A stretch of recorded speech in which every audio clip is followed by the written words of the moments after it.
Во православната црква светителите ги почитуваме како Христови пријатели и како Божји чеда и наследници. Нивниот праведен живот овозможува тие да бидат наши застапници пред Бога и да се молат за нас, но и да посредуваат пред Бога за нас. Тие станале ризници на Бога и Негови чисти престојувалишта.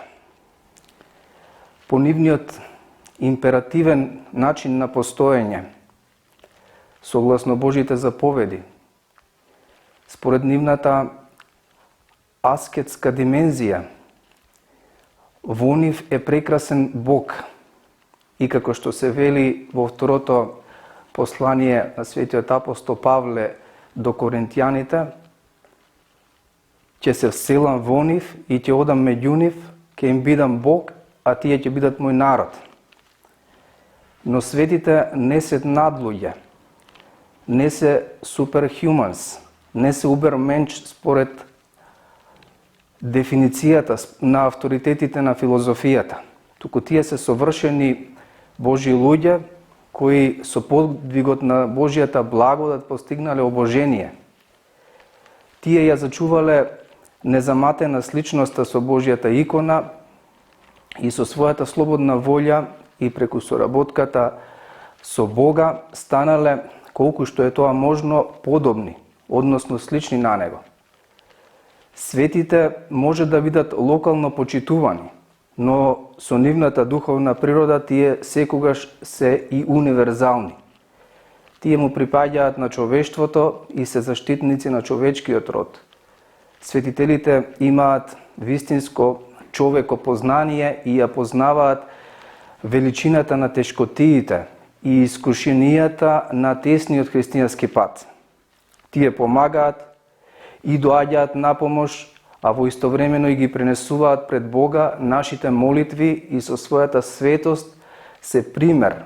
Тие се образец за поддржавање Христово. Православието го учи својот народ преку примерите на светителите, бидејќи нивните животи го пројавуваат преобразувачкото и совршено дело на благодатта од Светиот Дух внатре во самиот човек и динамично и творечко присуство даваат на самиот Бог и во светот. Во христијанската црква канонизација се подразбира она што е прибројување на нечија осветена личност во соборот на светите. А со самиот акт на канонизацијата, црквата не произведува и не прави светител некого што и пред тоа не бил Божи и свет човек, туку само го потврдува веќе постоечкото искуство на молитвен однос и благочестива почит меѓу членовите на црквата. Така можеме да кажеме дека спрегата што ја постигнал и самиот игумен Јоаким Крчовски може да биде опишана преку една мисла дека знаењето без подвиг е филозофирање, а подвигот без знаење е идолопоклонство.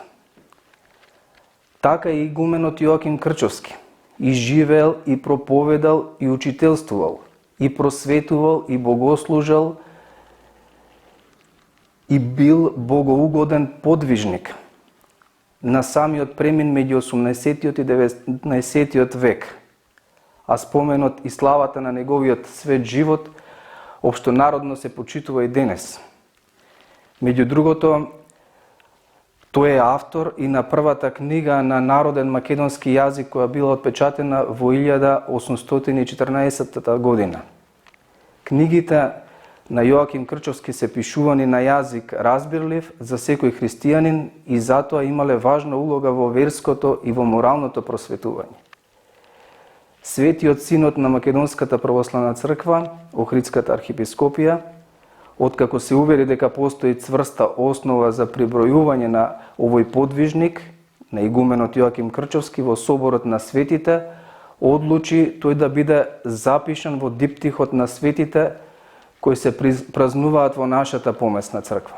Затоа на 21. мај во Осоговскиот манастир пред вечерната богослужба ќе го отслужиме последниот парастос за душата на починатиот Божи слуга, на игуменот Јоаким, а потоа по богослужението ќе биде и прославен новоканонизираниот Божји угодник, со што ќе биде извршено на 22. мај со светата архиерейска литургија во манастирот Свети Јоаким Осоговски, каде што и бил игумен отецот Јоаким Крчовски.